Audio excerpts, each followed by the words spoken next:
The baby bird was in his nest. He was in his nest with his sister. Their nest was high up in the tree.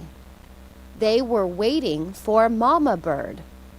Mom always brought them food. They were hungry. When would Mom come home? Would she bring them a worm? Would she bring them a fish? Would she bring them a piece of bread? What would Mom bring them? They looked at the squirrel. The squirrel looked at them. The squirrel put a nut in their nest.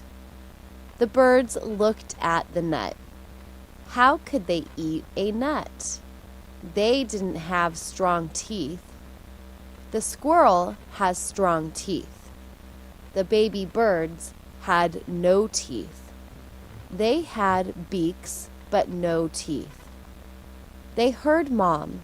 They knew her voice. They knew the sound of her wings. She brought them some food. It was still warm. It was delicious. It was pizza. It was pizza with cheese. Baby birds love pizza with cheese. They were so happy.